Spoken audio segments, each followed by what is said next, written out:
நாங்கள் இப்போ புறநானூற்றில் ஒரு பாடல், அது எப்படிலாம் ஆசிரியர் கவிஞர் சொல்லியிருக்கார் என்றெல்லாம் பார்க்கிறோம். சோழன் செருப்பாழி எறிந்த இளஞ்சேட்சென்னி என்ற அரசனை ஊன்பொதி பசுங்குடையார் பாடிய புறநானூற்று பாடல். அந்த பாடல் தான் இப்போ நம்ம பார்க்க போகிறோம் இல்லையா? வந்து பாடாந்திணை இயன்மொழி வாழ்த்தில் இந்த பாடல் அமைந்துள்ளது. வாழ்த்துத்துறை, மன்னவனை வாழ்த்துவது போல இருக்கு.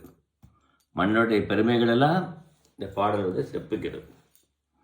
மன்னனுடைய கொடைத்தன்மை முதலியன ஏமப்படுகிறது. என்ன பண்ணுன்னா, புலவருக்கு புறநானூற்று 378வது பாட்டு. இது 378வது பாட்டு. அந்த பாட்டு முழுவதும் சொல்லலை, அதில் சில அடிகளை நான் சொல்கிறேன்.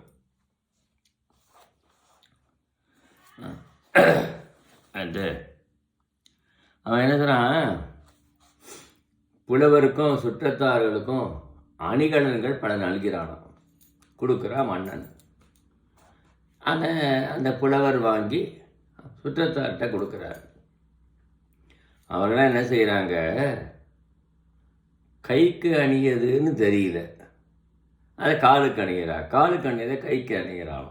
இப்படி மாறி மாறி போட்டுக்கிற நகைச்சுவை காட்சியை மிக அழகாக சொல்கிறார் ஆசிரியர். பாரு,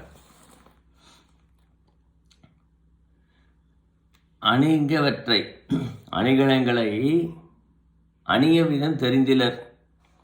விரல்களில் அணியவற்றை செவியில் அணிந்தார்கள், செவிகளில் அணிவனவற்றை விரல்களில் அணிந்தார்கள். அறையில் அணியவற்றை நம்ம இடுப்பில் அணியக்கூடியதை கழுத்தில் அணிந்தார்கள், கழுத்தில் அணியக்கூடிய இது வந்து இடுப்பில் அணிந்தார்களாம்.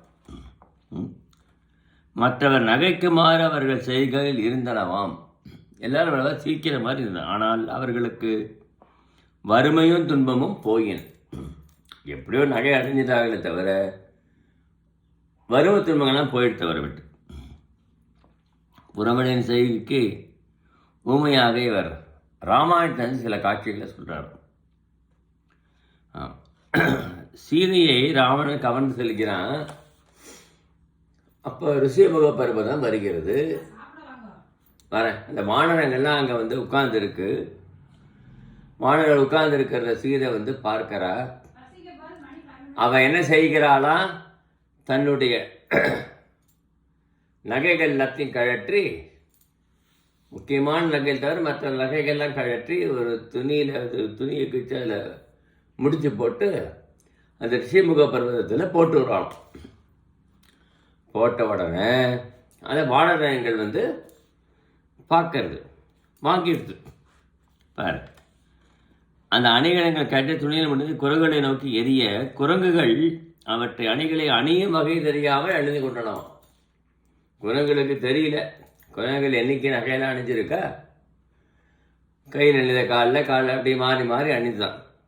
அதுபோல இவருடைய சுற்றத்தார் செய்தார்களாம்.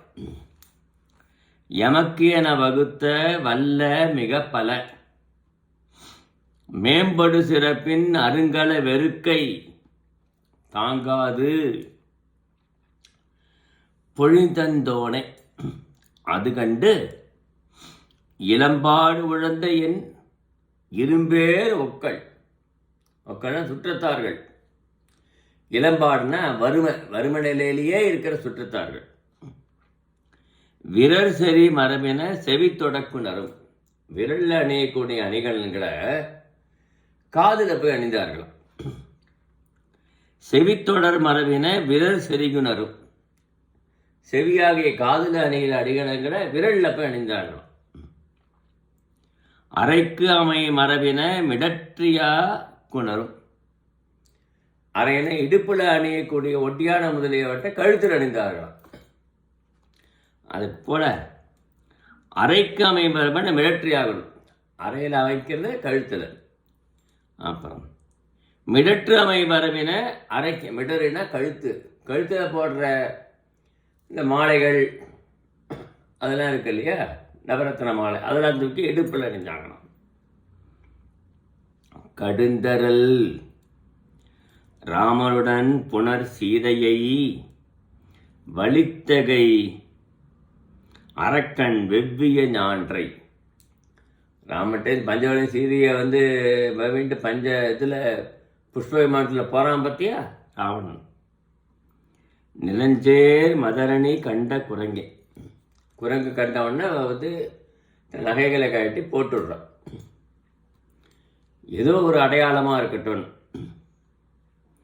வலித்தொகை அரக்கின் வெவ்விய ஞான நிலஞ்சேர் மதரணி கண்ட குரங்கின் செம்முக பெருக்கிளை இழை பொழிந்து ஆங்கு அரா வருநகை இனிது பெற்றிகுமே இருங்களை தலைமை எய்து அரும்படல் எவ்வ உழந்ததன் தலையே என்று புறநானூற்றில் இவ்வளவு அழகாக இந்த ஆசிரியர் மிக அழகாக கூறியிருக்கிறார்.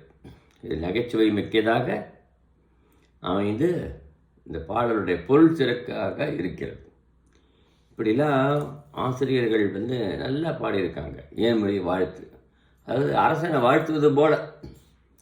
நீ கொடைத்திறன் மிக்கவன், கொடையில் வல்லவன், நீ கொடுத்த கொடைகள் அணிகலன்கள்லாம் எங்களுக்கு வேணால் போட்டுக்க தெரியலப்பா, ஆனால் நிறைய கொடுத்துட்டேன். எனக்கு சொல்வது என்னுடைய துன்பங்கள்லாம் போயிடுது, வறுமையே நீங்கி போச்சு, இப்போ எல்லோரும் மகிழ்ச்சியாக நல்லாயிருக்கும், சுத்தத்தான் நல்லாயிருக்கும். அதோடு இல்லை, புலவர்கள் கொடுத்ததை அவர்கள் மட்டும் இல்லாமல் அவர்கள் சுற்றத்தார்களாக கொடுத்து மகிழ்வார்கள், தானும் உண்பார்கள், சுற்றத்தாரும் கொடுப்பார்கள். இப்படி தான் அதை ஒரு கொடையும் கொடுத்து அதை எல்லாருக்கும் வழங்குவது. தாமே தூக்கம் என்று நினைக்காம எல்லாரும் தூக்க வேண்டும் என்று நினைக்கும். எல்லாரும் வறுமையில் வாடுபொருள் அத்தனை பேரும் அதை தூய்த்து அவர்கள் வறுமை போக்க வேண்டும் என்று நினைப்பார்களாம். இவ்வளவு அழகாக இந்த புலவர் இதில் பாடியுள்ளதை நாம் பார்க்கிறோம். மிகவும் சிறப்பாக இருக்குது. இதுபோல் நிறைய பாடல்கள் புறநானூறு சங்க இலக்கியத்தில் போனால் எத்தனையோ எக்கச்சக்கமான பாடல்கள் இருக்குது நிறைய. ஏதோ இதில் சில பாடல்கள் தான் நான் அதை சொல்கிறேன் தவிர ஒவ்வொன்றும் சொல்கிறதா இருந்தால் எத்தனையோ நேரம் ஆகும். நான் சுருக்கமாக முக்கிய செய்திகளை மட்டும் அதை சொல்லிட்டு போகிறேன். என்னால் முடிந்த வரையிலும் சில பாடல்களை மட்டும் தான் பார்க்குறோம். இவ்வாறு பார்த்து வருவோம். வணக்கம்.